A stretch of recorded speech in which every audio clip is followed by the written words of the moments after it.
আমি চলে আসছি সেন্ট্রো দি স্পেস অটোমোবাইল, আইপিও যেটাকে বলে, যেখান থেকে আমরা গাড়ির ইন্সপেকশন করব। তার আগে সবার প্রথম কাজ হচ্ছে আপনার এই নাম্বার প্লেট যে দেখতে পাচ্ছেন, এটা ফ্রান্সের, এটাকে চেঞ্জ করে পর্তুগিজ করতে হবে। আগে পর্তুগিজ নাম্বার প্লেট আমার বুটের ভিতরে আছে। এই নাম্বার প্লেটের সাথেও ইন্সপেকশন করা আছে আমার, কিন্তু যেহেতু আমার কাছে নাম্বার প্লেট অলরেডি পর্তুগিজ চলে আসছে, তো আমি ওই নাম্বার প্লেট লাগালে আমাকে ওই নাম্বার প্লেটের সাথে ম্যাচ করে ইন্সপেকশনের কাগজে আমাকে রাখতে হবে। তো আমি আপনাকে নাম্বারটা দেখাই। এটা হচ্ছে আমার নতুন নাম্বার এই গাড়ির জন্য, এগুলো পুরাতন আগের। তো এইটাকে আপাতত আমি টেম্পোরারিলি এখানে লাগাবো ডাবল টেপ দিয়ে।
তো আমরা নাম্বার প্লেট অলরেডি চেঞ্জ করে ফেললাম।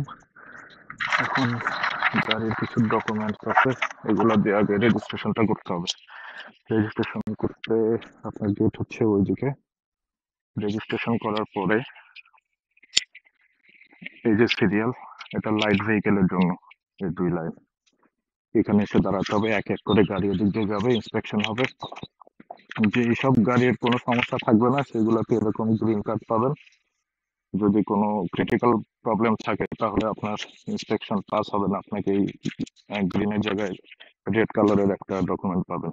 গাড়ির ওই কি বলে প্রবলেমটা সলভ করে আপনাকে আবার ইন্সপেকশন করার জন্য আসতে হবে। তো paper work done, registration complete. এখন এদিক দিয়ে যাই। ওহো, মশলা হয়ে গেছে।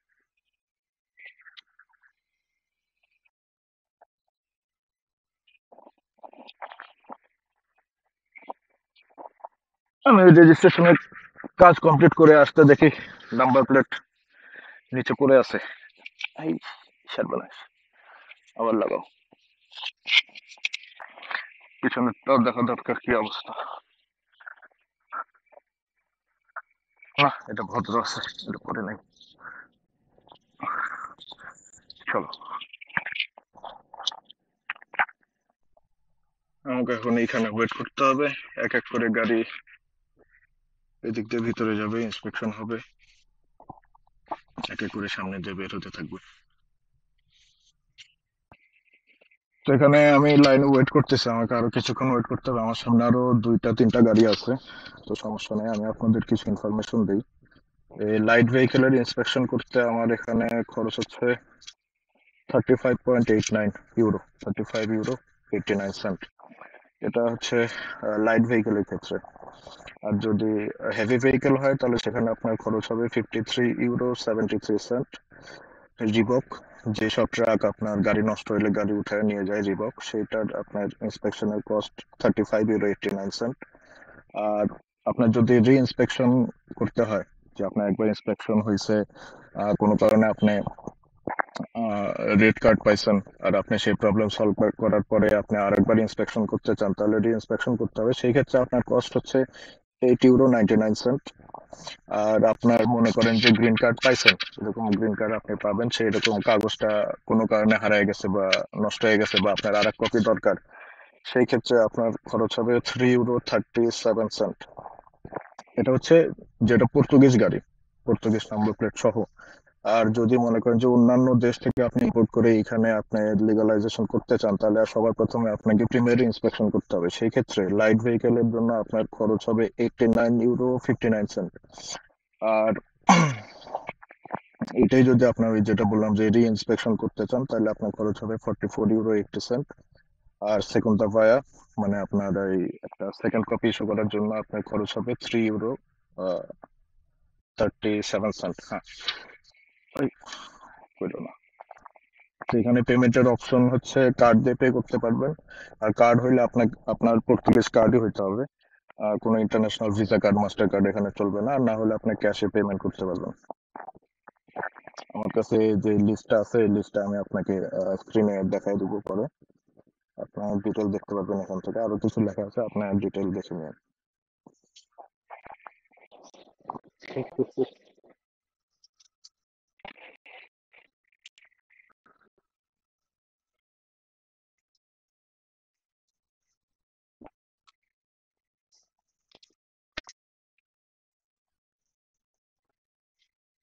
ইন্সপেকশন হয়ে গেছে।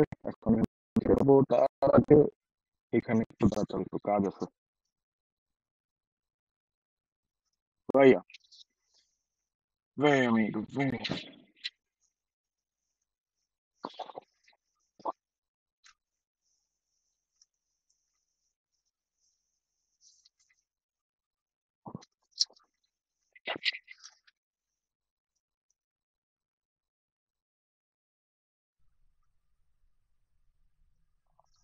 আমাদের ইন্সপেকশন ডান।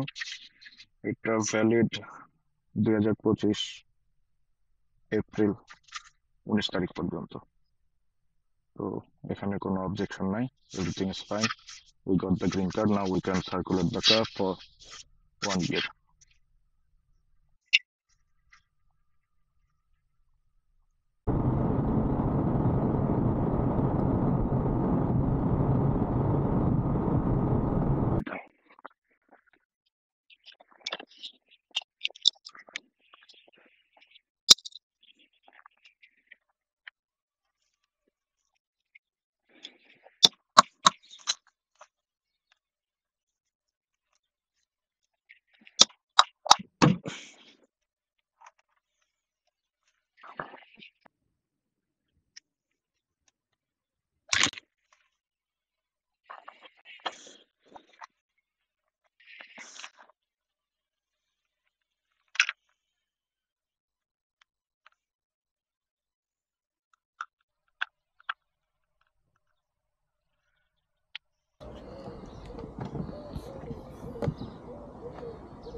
দেখতে পাবো।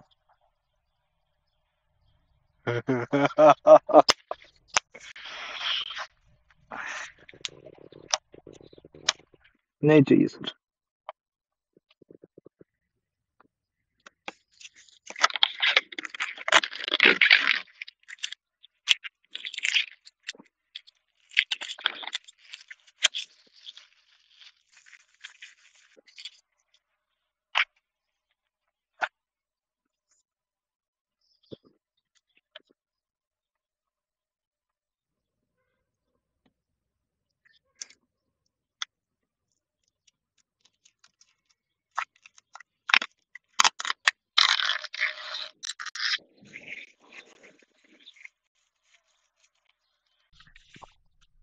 তো আমাদের গাড়ির সব পেপার ওয়ার্ক করা শেষ। ইন্সপেকশন, ইন্স্যুরেন্স থেকে শুরু করে নাম্বার প্লেট পর্যন্ত সবকিছু কমপ্লিট।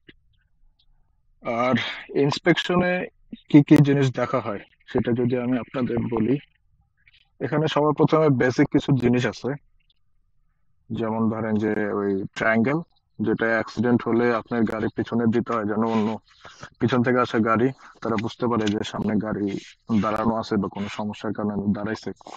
সেই ট্রায়াঙ্গেল প্লাস একটা গ্রিন জ্যাকেট, সেটা আপনাকে পড়তে হবে গাড়ি যদি কোনো কারণে রাস্তায় বন্ধ থাকে। আর সিট বেল্ট, এটা মাস্ট। সিট বেল্ট সবকিছু ঠিক আছে কিনা, এটা হচ্ছে বেসিক জিনিস। আর তার সাথে সবার প্রথমে দেখবে light, minimum maximum fog light সব কাজ করে কিনা। তারপরে আপনার কিলোমিটার কত সেইটা সেখানে নোট থাকবে। তারপরে আসবে আপনার ইঞ্জিন সেক্টরে। ইঞ্জিনে দেখবে আপনার ইঞ্জিন ভাইব্রেশন কত হচ্ছে, কত হাজার আরপিএম এ গেলে ভাইব্রেশন কেমন দেয় সেই জিনিসটা। আর তার সাথে সাথে আপনার এক্সস্ট সিস্টেমও তারা তখনই দেখে নিবে। এক্সস্ট সিস্টেমের মধ্যে আপনার প্রতি কিলোমিটারের জন্য কত গ্রাম কার্বন এই গাড়ি প্রডিউস করতেছে সেই হিসেবে একটা এস্টিমেট ভ্যালু তারা দিয়ে দেয়, যেটা ওই পরে ফিনান্সে পে করতে হয় প্রতি বছর, যেটাকে ইউক বলে। আর বাকি জিনিস নর্মাল যে সব সুইচ সিস্টেম কাজ করে কিনা, তারপরে আপনার সাসপেনশন সব ঠিক আছে কিনা, আপনার টায়ারের কন্ডিশন কি, ব্রেক প্যাডের অবস্থা কি, ব্রেক সিস্টেম কেমন, এসব কিছু সাধারণত আপনার এই পিরিয়ডিক্যাল ইন্সপেকশন, যেটা আমি আজকে করে আসলাম, খুবই বেসিক জিনিস। আম, অত ডিটেলে কিছু নাই। ডিটেল হচ্ছে আপনার প্রথমে যেটা ওই প্রিমেরো ইন্সপেকশন বলে। গাড়ি আমি বাইরে থেকে নিয়ে আসছি, তারপর আমাকে ইন্সপেকশন করতে গেলে সবার প্রথমে যে কাজ ফার্স্ট ইন্সপেকশন। তখন আপনার অনেক কিছু সেখানে দেখে, সেখানে ভেরিফাই করে, আপনার সিরিয়াল নাম্বার থেকে শুরু করে ভিন নাম্বার সবকিছু সেখানে রেজিস্টার্ড করে। তো সেই জন্য সেই জিনিসটা একটু বেশি আপনার কমপ্লিকেটেড। কিন্তু আপনার এই পিরিয়ডিক্যাল ইন্সপেকশন সো ইজি। আপনার গাড়ি যদি ঠিক থাকে ইজিলি আপনি গ্রিন কার্ড পেয়ে যাবেন। আর যদি ঠিক না থাকে, সামান্য কিছু সমস্যা, সেক্ষেত্রেও কিছু কিছু সময় তারা অত সমস্যা দেয় না। ওরা এমনি মুখেই বলে দিবে যে এটা চেঞ্জ করে নিও বা এটা ঠিক করে নিও, বাস। এর থেকে বেশি আর কিছু না। আর যদি একদম ক্রিটিক্যাল কোনো সমস্যা থাকে, যেটা আমি আগে বলছি, তাহলে আপনি গাড়ি চালাতে পারবেন না। আপনাকে প্রথমে সেটা ঠিক করতে হবে, তারপরে আপনাকে রি ইন্সপেকশন করতে হবে, তারপরে আপনি গ্রিন কার্ড পাইলে সেটা দিয়ে আপনি গাড়ি চালাতে পারবেন। আর যে ডকুমেন্ট আজকে পাইছি সেটা ভ্যালিডিটি 1 বছর থাকে। এটা ভ্যালিডিটি 1 বছর। ওই 1 বছর পর্যন্ত এটা চলবে, 1 বছর পরে আমাকে আবার ওই সেম প্রসিজার আমাকে আবার নিতে হবে। তো এই ছিল আজকের মতো। আমি চেষ্টা করব আগামী দিনে নতুন নতুন কোনো ভিডিও দেওয়ার জন্য। আর ইনফরমেটিভ লাগলে, ভালো লাগলে অবশ্যই লাইক করবেন, সাবস্ক্রাইব করবেন, পাশে থাকবেন। Thank you.